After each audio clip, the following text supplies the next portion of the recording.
परम प्रेममय जुगपुरुषोत्तम श्री श्री ठाकुर अनुकूल चंद्रेर आतुल चरण जानाई आमार शतकोटी प्रणाम।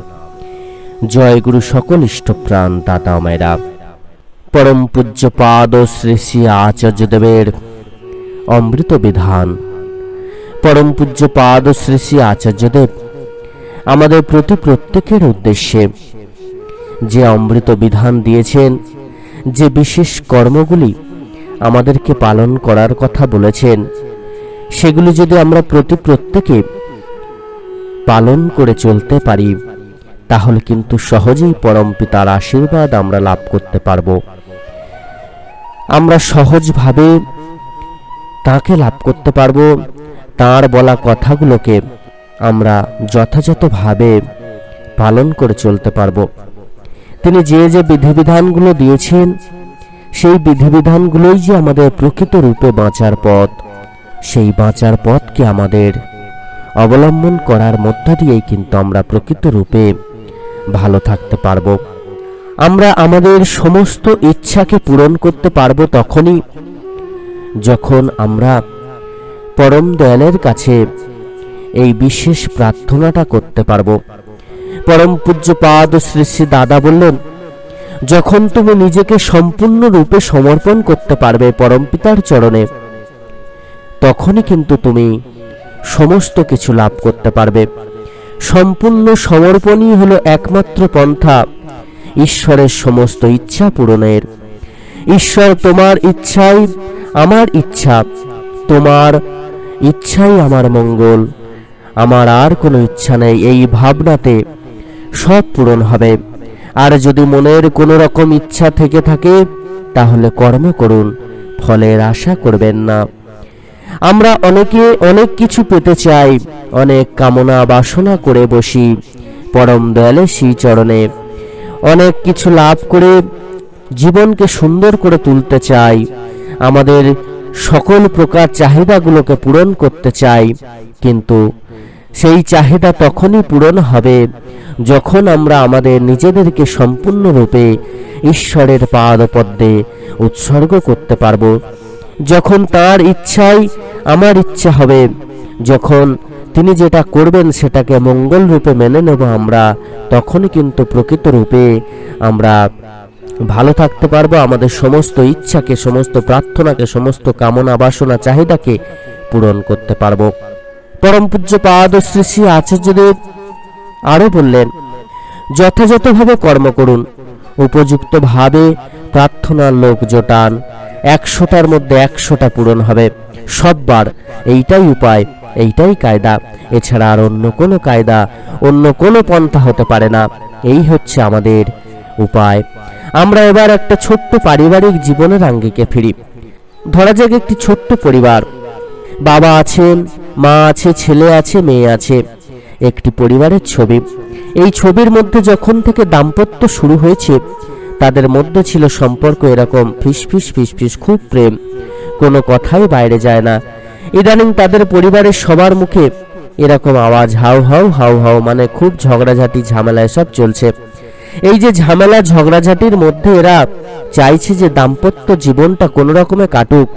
তাই স্ত্রী তার দাম্পত্য জীবন রক্ষা করার জন্য অর্ধেক মন নিয়ে বসেছে, এরকম আধা মন, একদম আধা মন নিয়ে তার স্বামীর সাথে ঘর করছে, কিন্তু পুরো মন খুললে সংঘাত বেঁধে যাচ্ছে।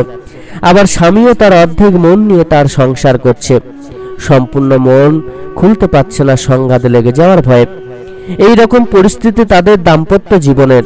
আর কি হচ্ছে, এই পরিবারের ছেলেটা বলেছিল এসে যে, বাবা আমি আজকে না বন্ধুদের সাথে লুকিয়ে সিগারেট খেয়েছি। চিৎকার চেঁচামেচি এমন হলো, ভয়ের চোটে ছেলে ঘাবড়ে গিয়ে এখন খায় লুকিয়ে লুকিয়ে। মেয়েটা বলেছিল যে, মা আমার ওই ছেলেটাকে পছন্দ হয়। এমন চিৎকার চেঁচামেচি যে ঘাবড়ে গিয়ে মেয়েটা আজও ওই ছেলেটার সাথে মেশে, কিন্তু লুকিয়ে লুকিয়ে, বাড়িতে বলে না। এই পারিবারিক জীবনে প্রত্যেকটা মানুষ তার স্বার্থের কথা বলে। স্বামী বলে আমার এটা এরকম লাগবে, আমার ওটা ওরকম লাগবে, আর সেটা এরকম লাগবে। স্ত্রী বলে আজকে আমার এটা এনে দিতে হবে, ওইটা দিতে হবে। ছেলে বলে আজকে আমার এটা লাগবে, সেটা লাগবে। মেয়েও বলে আমার এটা লাগবে, সেটা লাগবে। প্রত্যেকে স্বার্থের কথা বলি আমরা এই একটা পারিবারিক জীবনের মধ্যে। আর এই স্বার্থের পরিপূরণ যখন হয় তখন কি বলি, কৃতজ্ঞ হৃদয়ে আমরা বলি থ্যাংক ইউ, ধন্যবাদ দিই বিভিন্ন ভঙ্গিতে, কেউ শারীরিকভাবে, কেউ মুখের কথাতে, কেউ আঙ্গিকে আমরা এই ধন্যবাদ বা কৃতজ্ঞতা জ্ঞাপন করি প্রাপ্তিতে।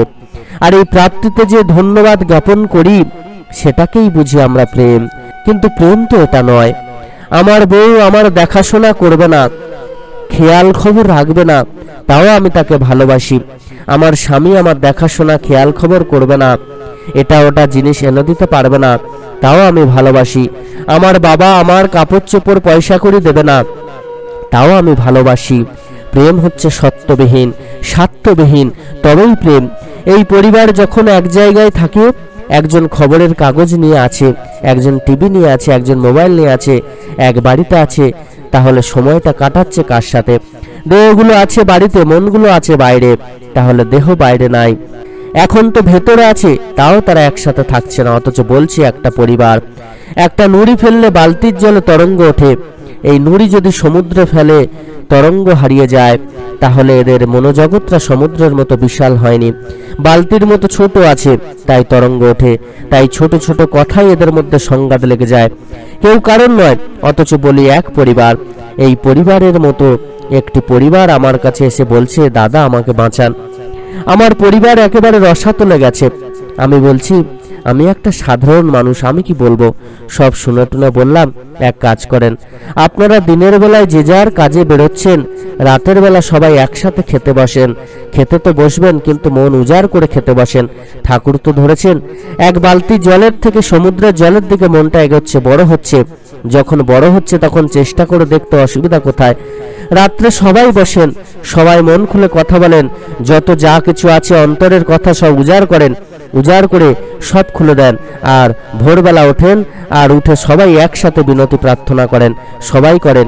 ওরা 1-1.5 মাস পরে ফিরে এসে পুরো পরিবার বলল যে আমরা খুব আনন্দে আছি, আমরা প্রত্যেকে আমাদের পরিবার জীবনে এরকম করতে পারি, নিজেদের জীবনটাকে সবাই এরকম করতে পারে। অনেকে প্রশ্ন করবেন কি হবে? আরে যে মাটি রান্না করতে গিয়ে গরম তেলে ছ্যাঁকা খেয়েছিল, হাতে ফোসকা পড়েছিল, কেউ দেখাচ্ছিল না, সেখানে আজ মেয়ে এসে মলম লাগিয়ে দিল। বাপ কোমরে হাত দিয়ে ঘরে ঢুকছিল, কেউ জিজ্ঞেস করতো না আগে। ছেলে বলল যে বাবা তোমার পিঠটা মালিশ করে দি, তুমি শো। ছেলেকে বাপ বলবে দেখো বাপ, তুই নেশা করা ছেড়ে দে, নেশা টেশা করিস না, তুই নষ্ট হয়ে গেলে তোর পরিবারও নষ্ট হবে। ছেলেকে তো শিখিয়েছিলাম আমি সন্তানের অন্তর্দ্বন্দ্ব কেমন তৈরি হয় পারিবারিক জীবনে, ছেলেকে তো শিখিয়েছিলাম আমি সন্তানের অন্তর্দ্বন্দ্ব কেমন তৈরি হয় পারিবারিক জীবনে। ছেলেকে শেখায় বাবা সত্যি কথা বলবি, পাওনাদার এসেছে বাড়িতে, বল বাবা বাড়িতে নেই। যদি মা শেখায় যে বাবা গুরুজন কথা শুনতে অবাধ্য হয় না, সেই মাই দেখা যায় ঝগড়া করছে রাত্রিবেলা বাবার সঙ্গে। ছেলে তখন ভাবে যে কোন পরিবার? আমরা বুঝি ভালোগুলো শুনতে হয়, মন্দগুলো করতে হয়, তাই মৌমাছির বদলে যে গুয়ে মাছি হয়ে গেছে। সমাজে গেলে সে গালাগাল শেখে, মন্দ শেখে, শেষে নেশাও শেখে। আমার বাড়ির ছেলে আমারই চলার ভুলে এরকম দ্বন্দ্বগুলো তুলে নেয়, অন্তর্দ্বন্দ্ব তৈরি হয়। এই ছেলেকে যখন বাপ বলে, বাপ তুই নেশাগুলো ছেড়ে দে, আমাকে দেখে যদি বিভ্রান্ত হয়ে থাকিস হোস না, তুই ঠাকুরকে দেখে চল, তিনি আমাদের জীবনের স্বামী, তিনি আমাদের ঘরের মালিক, তার মতো হ, আমার মতো হতে যাস না, হলে তার মতো হ। হয়তো গুয়েমাছি ছেলে আবার মৌমাছি হতে চেষ্টা করবে। মেয়েটাকে মা বলবে যে ছোট্ট যখন ছিলি, মাঝ রাত্রিরে ঘুম পেলে আমি কাত হয়ে যেতাম, কিছুতেই জেগে থাকতে পারতাম না, আমার শরীর টানতো না, কিন্তু তোকে ভালোবেসে আমি সেই রাত্রিরে জেগে তোর কাঁথাও পাল্টাতাম, তোকে দুধও খাওয়াতাম, তোর প্রতি ভালোবাসাই আমাকে সেদিন পাড়িয়ে দিয়েছে। আজকে তুই এলোমেলো যদি চলিস মা, আমার ভীষণ কষ্ট হবে। হতে পারে এরকম করে বললে পরিবারগুলো বন্ধনে পড়বে। এই পরিবার বন্ধনে থাকলে সেই পরিবার দিয়ে সমাজের কল্যাণ হবে, পরিবেশের কল্যাণ হবে, দেশের কল্যাণ হবে। বাংলাদেশের 10টা যদি বিশেষ মানুষের কথা বলতে বলি, তাহলে সবাই কিন্তু একযোগে বলবে রবীন্দ্রনাথ, বিবেকানন্দ, নেতাজি, সুভাষচন্দ্র, এরকম করে আওড়াবে। আরে তারা তো সব পুরানো মানুষ, আজকের দিনে কই তারা? তাহলে আজকের দিনে কি কোনো মানুষের প্রয়োজন নেই? পরিবারগুলো যদি ঠিক হয়, তাহলে এই পরিবারগুলো থেকে ভালো ভালো সব সন্তান বেরোবে, তারা দেশকে আলো দেখাবে, দিশা দেখাবে, এটাই উপায়, এছাড়া আর অন্য কোনো উপায় নেই। এই হচ্ছে পন্থা। কয়েকটা মানুষের কথা বলি, সবার আগে যার কথা বলবো সে আসামের মাজুলি দ্বীপের অধিবাসী। এই মাজুলি দ্বীপ আসামের যিনি গুরু সেই শঙ্করদেবের কর্মক্ষেত্র। সেই দ্বীপের বাসিন্দা এই মানুষ, তার চোখে প্রবলেম হয়, বড় পোস্টে কাজ করত। এই মাজুলি দ্বীপের সমস্ত মানুষ শঙ্করদেবের মতে চলেন, অন্য কোনো মত তাদের গ্রহণ করার নিয়ম নেই, তারা খুব কঠোরপন্থী। সেই দ্বীপের একটি ছেলে, তার যখন চোখের প্রবলেম হয় তখন সে কোনোভাবে ঠাকুরের কথা শুনে এবং দীক্ষা নেয়। দীক্ষা নেওয়ার পরে সে আর বেশি দিন কাজ করতে পারল না। দৃষ্টিশক্তির অসুবিধার জন্য সে কাজ ছেড়ে বাড়িতে থাকতো, তবে দেখতে পারত এবং সেটা আরোগ্য হওয়ার মতো অবস্থায় ছিল। ছেলেটির বয়স বেশি নয়। ওই দ্বীপের স্থানীয় বাসিন্দারা বলল, তুই ঠাকুরের দীক্ষা কেন নিয়েছিস? তোর কোনো কাজে আমরা সহযোগিতা করব না। সবাই মিলে তাকে একঘরে করেছিল, কিন্তু সে বলল, তোমরা আমাকে কি একঘরে করবে? আমিই তোমাদের একঘরে করব। যখন তার পিতৃবিয়োগ হলো তখন তার সমাজের লোকজন সবাই মিলে বলল, এই দেহ আমরা বহন করব না। তখন সেই ছেলেটি বলল, তোমরা যদি সহযোগিতা না করো তাহলে আমি দাহ কাজ করব কি করে? তখন সমাজের লোকরা একটা শর্ত দিয়ে বলল, তোকে লিখে দিতে হবে যে আমি ঠাকুর ছাড়লাম। সে তখন লিখে দিল। তখন পারলৌকিক কাজে তারা সহযোগিতা করলো। শ্রাদ্ধের পরে ওই ছেলেটি বাড়িতে বিরাট করে একটা সৎসঙ্গ দিল এবং জায়গা করে গুরুভাইদের এনে সেই সৎসঙ্গ করলো এবং বিভিন্ন জায়গা থেকে গুরুভাইদের এনে এই সৎসঙ্গ করলো এবং ওই দিনে তার মায়েরও দীক্ষা হলো। তখন তার সমাজের লোকেরা বলল যে, তুই লিখে দিয়েছিলিস যে তুই ঠাকুর ছাড়বি। তখন সে বলল, হ্যাঁ আমি তো লিখেছি, কিন্তু আমার মা দীক্ষা নিল। তখন সমাজের লোকেরা বলল, তুই আমাদের সাথে প্রতারণা করলি। সে বলল, প্রতারণার কি আছে? যা ভালো বলে মনে করেছি তাই করেছি। কিছুদিন পরে ছেলেটির চোখটি নষ্ট হতে হতে প্রায় অন্ধ হয়ে গেল। তখন সমাজের লোকেরা বলল, আমাদের সাথে প্রতারণা করার ফলে তোর এরকম হয়েছে। আর ছেলেটি বলল, আমার ঠাকুরের দয়া দেখো আমার ওপরে, তোদের মতো মানুষের মুখদর্শন যাতে না করতে হয় সেই ব্যবস্থা করেছেন আমার ঠাকুর। তোরা তো পাপী হয়ে গেছিস। আর একটা কথা বলি, সেই লোকটি বড় অসহায়। তার পরিবারের লোকেরা শুধুই তাকে অপদস্থ করে ঠাকুরকে ধরেছে বলে, কিন্তু সে খুব কট্টর। কলকাতা মেডিকেল কলেজে পায়ে রোগ নিয়ে সে ভর্তি হয়। আর একটি কথা বলি, সেই লোকটি বড় অসহায়। তার পরিবারের লোকেরা শুধুই তাকে অপদস্থ করে ঠাকুরকে ধরেছে বলে, কিন্তু সে লোকটি খুবই কঠোর। কলকাতা মেডিকেল কলেজে পায়ে রোগ নিয়ে এসে ভর্তি হয়। সেই রোগে ডাক্তাররা বলল তার পা কাটতে হবে। হাওড়া জেলার প্রত্যন্ত গ্রামের ছেলে, সে কলকাতায় কাউকে চেনে না। তার পা কাটতে হবে জেনে তার বাড়ির লোকেরা তাকে ছেড়ে চলে গেল। যদি টাকা পয়সা খরচ হয় এই ভয়ে সে মেডিকেল কলেজে পড়েই থাকে। সে শুধু অনবরত নাম করে, নাম ছাড়া তার আর কোনো সঙ্গ নেই। বাড়ির লোক নেই, আত্মীয় নেই, স্বজন নেই। আর সে নিরামিষ খায়, দীক্ষা নেই, সে নিরামিষ খায়। সে হসপিটালের খাবার খেতে চাইল না। ডাক্তাররা তাকে বলল না খেলে বাঁচবে না। সে না খেয়েই 2-1 দিন 3 দিন ভাবে ওইভাবে পড়ে রইল। সে না খেয়েই ওইভাবে 2-3 দিন পড়ে রইল। আর তার পায়ের অবস্থা এমন যে তার পা বুঝি কাটতেই হয়। কিন্তু সে হাসপাতালের ওই খাবার তখনও গ্রহণ করতে রাজি হলো না। পাশের বেডে একটি রোগী ছিল। সে সমস্ত ব্যাপারটা কয়েকদিন ধরে দেখছে। সে তখন তার বাড়ির লোককে বলল, একেবারে নতুন বাসন কিনে একদম নিরামিষ রান্না করে একে এনে দাও। বাড়ির লোকেরা তাই করলো এবং পাশের বেডের লোকটি গুরুভাইটিকেও বলল, দয়া করে আপনি খান। আমি বুঝেছি যে আপনি খুব কট্টরবাদী নিরামিষাশী, তাই নতুন বাসন কিনে স্নান করিয়ে আপনার জন্য রান্না করিয়েছে, আপনি দয়া করে খান। এদিকে ডাক্তাররা চিকিৎসা করেন ও রোজই ভয় দেখান, পা কাটতে হবে, পা কাটতে হবে। এরকম করে 27-28 দিন রয়ে গেল। আর তার বিশ্বাস, যদি পা কাটতে হয় তাহলে কাটতে হবে, আর যদি জুড়ে যায় তাহলে আমার ঠাকুরের দয়া। শেষে দেখা গেল মাছ ঘুরতে ঘুরতে তার পায়ের ঘা শুকিয়ে গেল। ডাক্তাররা বলল, যে পা কাটার মতো জেনুইন কেস, এমন ঘা তোমার ঠাকুরের দয়ায়, তোমার বিশ্বাসে পা ঠিক হয়ে গেল। এই ছেলেটি যখন সুস্থ হয়ে বাড়ি ফিরল তখন ডাক্তাররা কিছু নিল না, তাকে এমনি রিলিজ করে দিল। বলল কিছু লাগবে না, আমরা সব ব্যবস্থা করে দিয়েছি। বাড়ি ফিরে দেখলো জমি ভাগ বাটোয়ারা হয়ে গেছে। সমস্ত ভালো ভালো জমিগুলো সব অন্য ভাইরা নিয়ে নিয়েছে। তার জন্য ডাঙায় জমি, উঁচু জমি ফেলে রেখেছে। সে তাতেও নির্বিকার। সে জমির নামে ইষ্টভৃতি শুরু করে দিল। আমার ঠাকুর আছে, আমি আর কাউকে ভরসা করি না। তার বিশ্বাসে দেখা গেল সেই জমিতে এমন ফসল হলো যে তার থেকে ভালো ভালো জমি নেওয়া তার ভাইরাও সেরকম ফসল পেল না। আর একটা কথা বলি, আমি উত্তরবঙ্গে গিয়েছিলাম গত বছর। সেখানে একটি বাজারে আগুন লাগে। সেই আগুনে সমস্ত দোকানপাটে আগুন ছড়িয়ে গিয়েছিল, চারিদিকে আগুন লেগে গেছে। একটি মানুষ বলছে যে আমার এখানে দমকল ঢুকবে না, আমার এখানে জল দেবে না, আমি আগে আমার ঠাকুর বের করব, তারপর অন্য কথা। অন্যরা বলছে যে আগুন লেগে যাবে, আগুন ছড়িয়ে পড়বে, সব পুড়ে যাবে তোমার দোকানে। সে বলল ঠিক আছে, টাকা নষ্ট হবে হলে হোক, আমার আগে ঠাকুর, তারপর অন্য কিছু। সে আগুনের মধ্যে ঢুকে ঠাকুরের ছবি বুকে করে বের করে নিয়ে এলো। তার দোকানের চারপাশে সব দোকান ভস্মীভূত হয়ে গেল, তার দোকান কিন্তু অক্ষত থাকলো। যখন সে নিজেকে সম্পূর্ণভাবে সমর্পণ করলো, তার দোকান পুড়ে যাবে দেখলো না। এই সমর্পণে তাকে তার উত্তরণ ঘটালো। প্রিয় বিতরণ করলে বান্ধব তৈরি হয়। এই প্রিয় বান্ধবগুলো খুব জরুরি আমার জীবনে। আমার জীবনের যিনি প্রিয়, আমার গুরু, আমি তাকে বিতরণ করছি।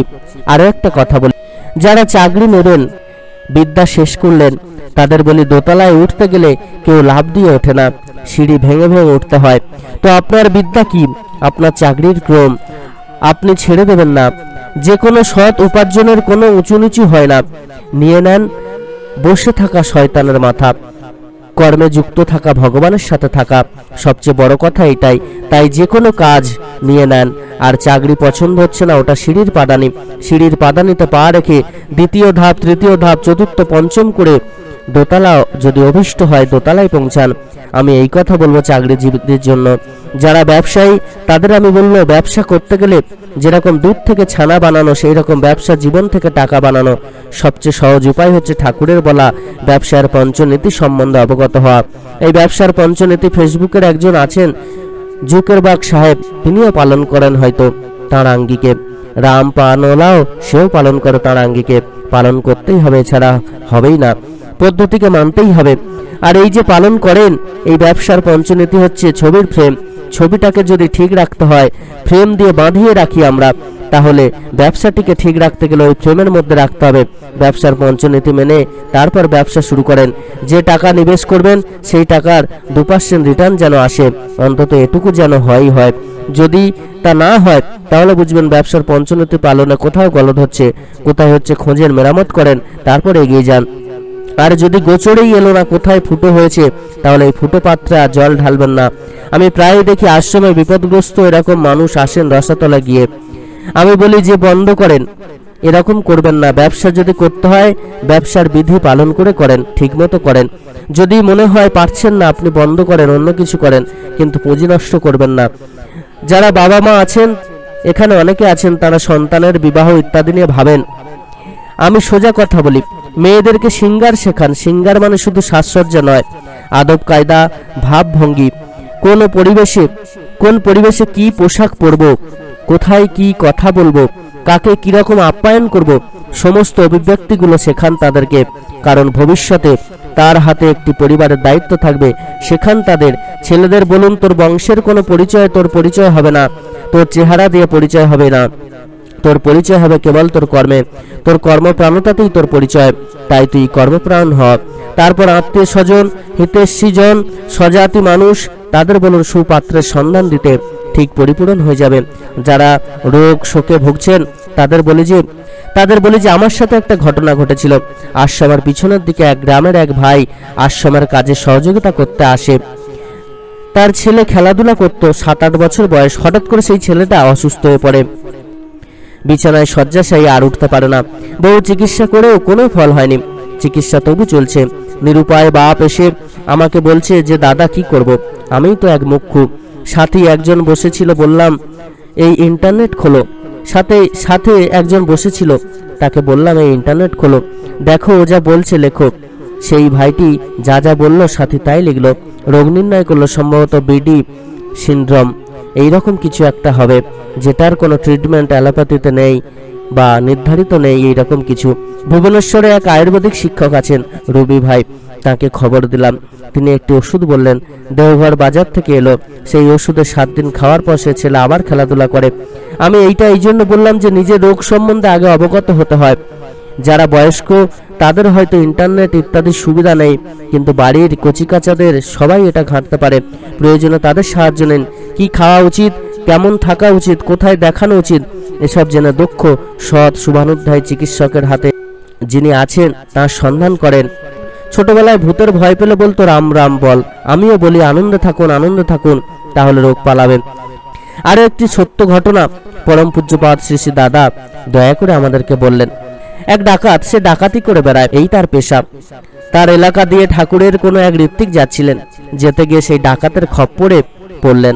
ডাকাত বলছে যে তোর কি আছে দে। সে বলল আমার কাছে গুরুর মন্ত্র আছে, আর কিছু নাই, এইটা দিলে যদি হয়ে যায়। বলছে এটাই দিয়ে যা।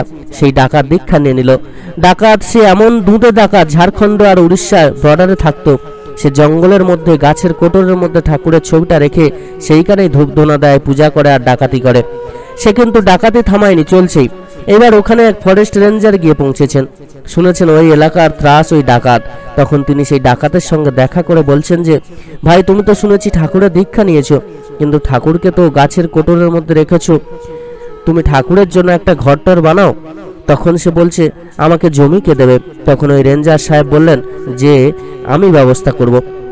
তারপর তিনি যে কোনো উপায়ে একখণ্ড ছোট্ট জমির ব্যবস্থা করে দিলেন এবং সেই ডাকাতকে শর্ত দিলেন যে তুমি এই ঘর তৈরি করতে ডাকাতের কোনো টাকা কিন্তু লাগাতে পারবে না, যা তোমাকে করতে হবে ভিক্ষা করে। সেই ডাকাত তখন লোকের দাঁড়ে দাঁড়ে যায়, ভিক্ষা করে। এই করতে করতে সে ঘরটা বানিয়ে ফেললো।